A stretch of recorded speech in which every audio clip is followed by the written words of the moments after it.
So, in the wake of the recent atrocities that's happened in Palestine, these religious leaders, international leaders in our network, then we agree to initiate something. Assalamualaikum warahmatullahi wabarakatuh. Alhamdulillah, syukurlah, salatu wassalamu ala rasulillah, Sayyidina Maulana Muhammad ibn Abdullah wa ala alihi wa sahbihi wa ala mabad. Honorable dignitaries, excellencies, ambassadors and diplomats, friends, brothers and sisters, thank you for answering our invitation and coming to this gathering. Today, this afternoon, we want to take an opportunity to announce an initiative that we are about to have next week, early next week, on Monday, 27th November, which is a summit, an international summit of religious authorities. As you may already know, that last year, in early November, Nahdlatul Ulama,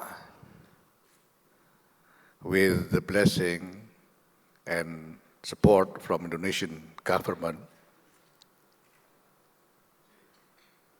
initiated a conference in conjunction with the G20 forum in Bali. And the conference was a gathering among religious leaders, and we call it the R20, Religion 20. It was very successful initiative back then, and the outcome was very, very encouraging.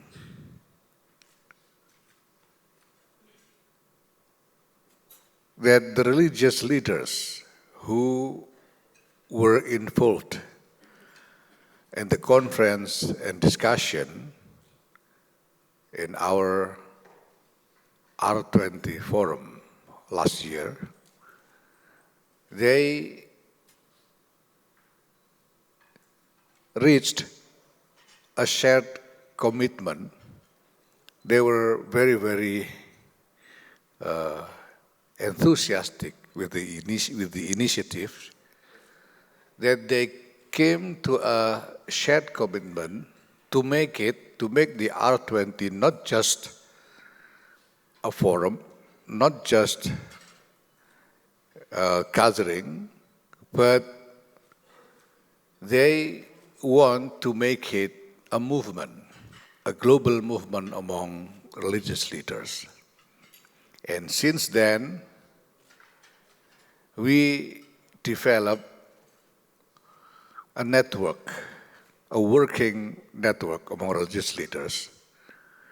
We continue communicating and keeping in touch to each other. And we always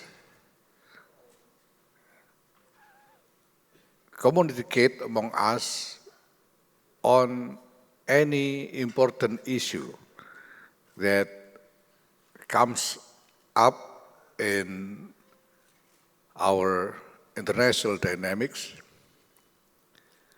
So In the wake of the recent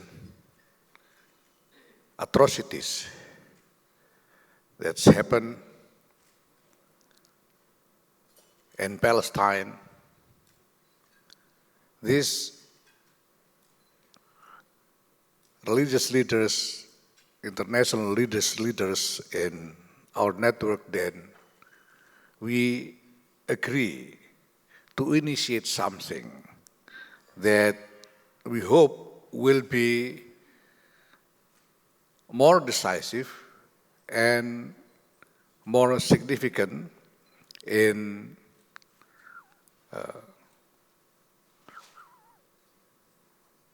our effort to contribute toward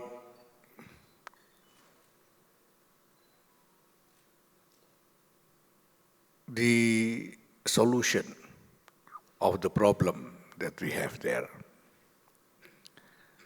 So then we decide to initiate a forum among these religious leaders, and to make it more decisive, we frame the forum that we will have as a forum of religious authorities. So the participants who are going to join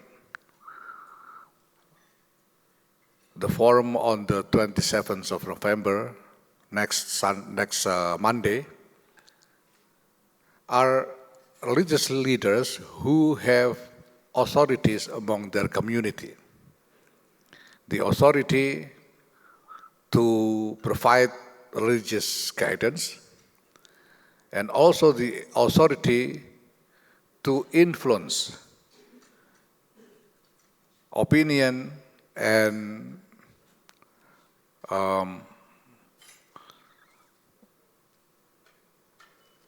standpoints while facing various issues in respected society. So what we want to achieve with this initiative, this international summit, so that's why we call it International Summit of Religious Authorities, because we want this forum to be a forum that would be authoritative to the respected religious community of the religious leaders who are involved in this summit. So what we want to happen with the summit is hopefully the religious leaders and authorities will achieve a consensus on something that they are going to work together, move forward together, authoritatively and decisively to contribute for the finding of way out to the problem that the world are facing these days.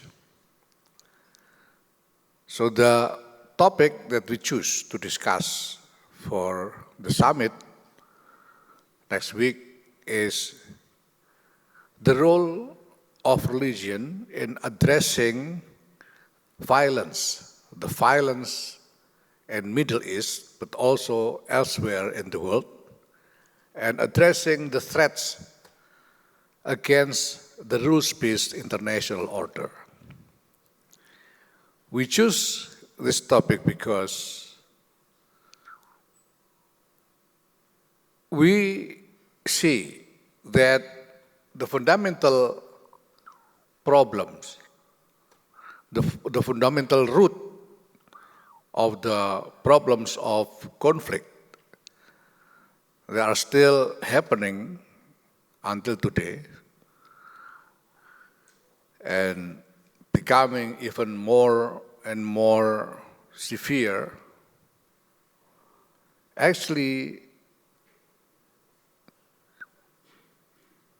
is the weakening of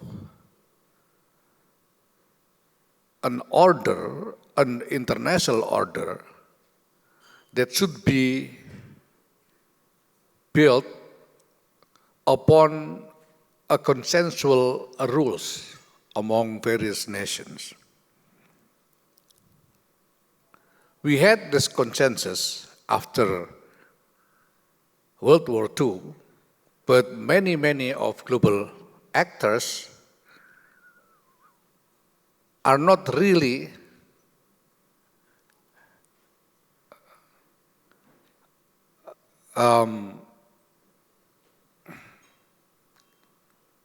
committed to follow the consensus.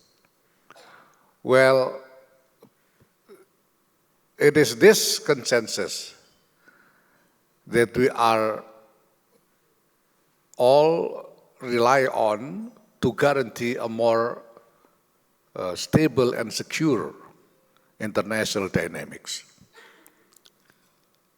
Some actors even have the interest to undermine this consensus up until now. The religious leaders in our conference back last year in Bali,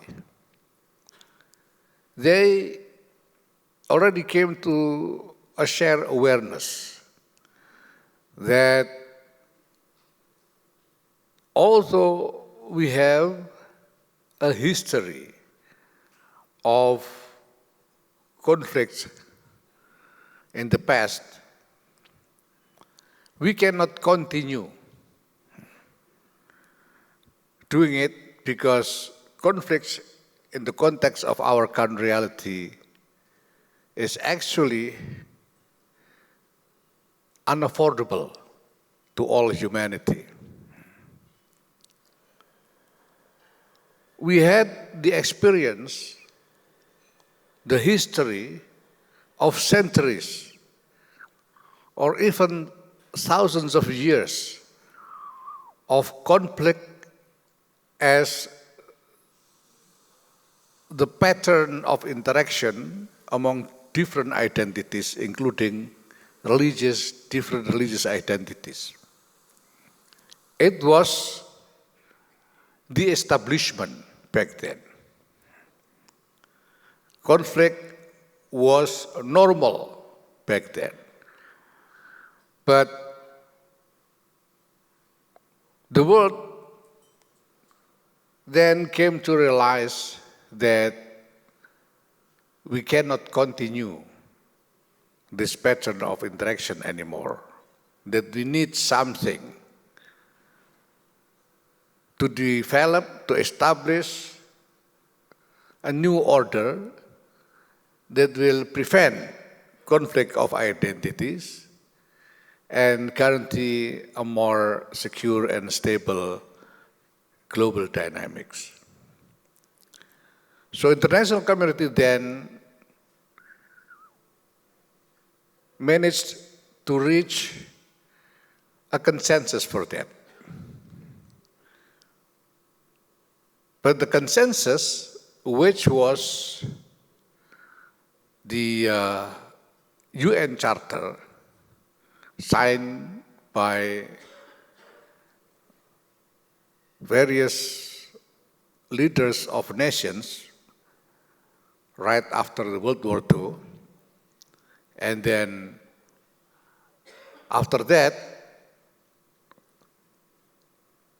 followed by the activation of United Nations Organization, and then every country and nation that join the UN organization is also obliged to sign and give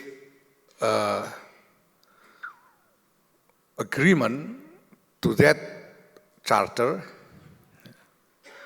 but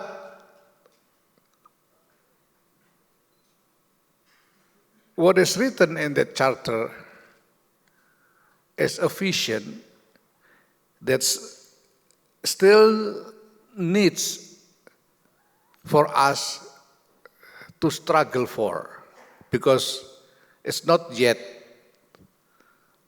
realized, it's not yet come into reality. So with the awareness that we can no longer continue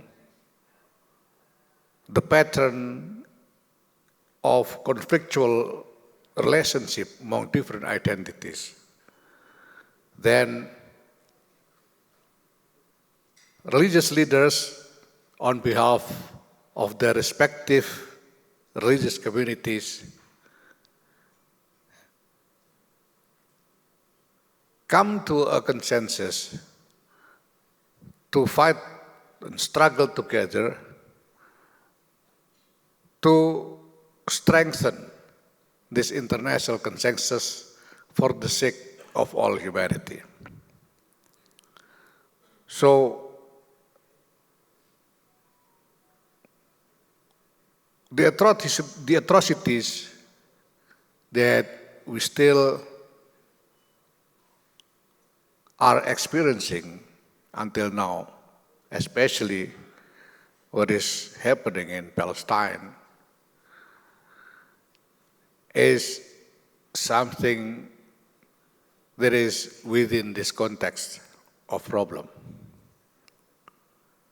It's because various global actors are still operating in the mindsets of hierarchy of power, not in the corridor, not in the parameters of a consented rules by all nations. So what we hope to achieve with the initiative of International Summit that will happen next week is that religious authorities will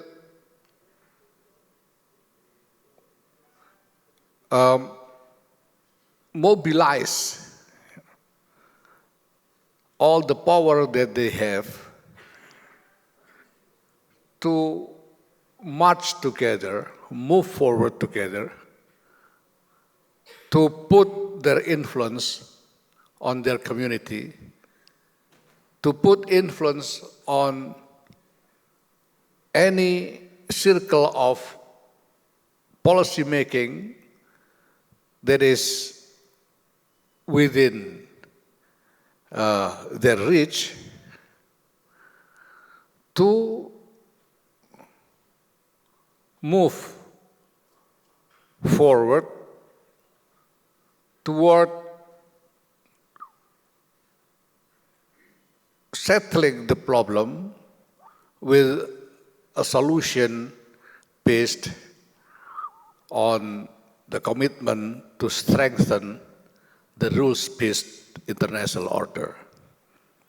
Because as it was the result of the discussion among religious leaders back last year in Bali, a rules-based international order is exactly what we need as a reference to find solution for any problem of conflicts that we have now.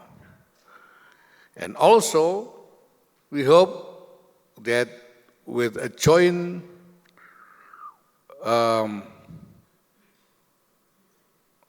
demand, a joint articulation by religious authorities, we will help to push all the actors involved in the atrocities that is still happening now to stop, to push all the actors that are involved in the conflict to have ceasefire right away and let humanitarian aids and efforts to work to lift the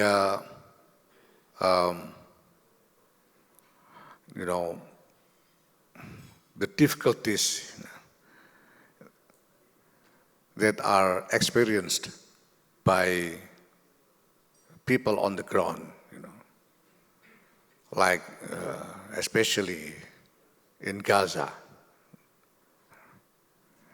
This is something that needs immediate act.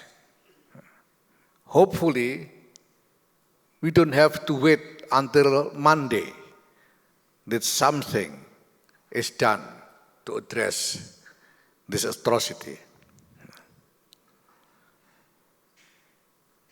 But I want to let you know that even before we physically come together next Monday, the religious leaders who are in our networks are already communicating the shared commitment, and each of us are already working to do anything that is possible, that is in our capacity, to stop this atrocity as soon as possible. So again, this is a way, this is an idea that we have to do a more decisive effort, so that we don't just shout in the street, we don't just protest here and there, but we want to strategize together, to have a more decisive effort together to achieve solution, a sustainable solution for the problem that we are facing together. Because this problem is not just a problem for a group of people only, but this is a problem of all humanity. I remember not long ago I was in the Palestinian embassy hosted by my beloved friend Ambassador Zuhair Al-Sun, in a celebration commemorating the movement of Palestinian liberation. I said back then that the Palestinian problem is a problem of humanity. If humanity fails to find solution for the problem, for the Palestinian problem, humanity fails itself. So this is the way we see it, something existential. If we believe that humanity is still worthy for us to hold, then we should not stop until we find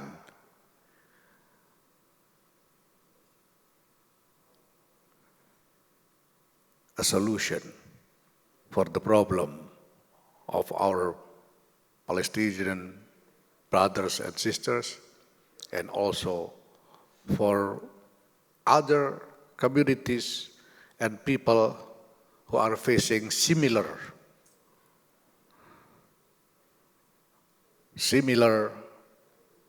problems with them, so that the humanity will come to a more noble state of civilization. Ladies and gentlemen, again, thank you. It's a great honor for us to have you participate in the gathering this afternoon, and we surely hope that this will continue to a network of real efforts, real joint efforts, and working together among us as resolving the problems of conflict and struggling for a more noble, peaceful, and harmonious international society is our common interest. Thank you very much. Inshallah, this will be something that will come with a good outcome, since this is something comes from a sincere and pure motivation from all of us. Thank you. Wassalamualaikum warahmatullahi wabarakatuh.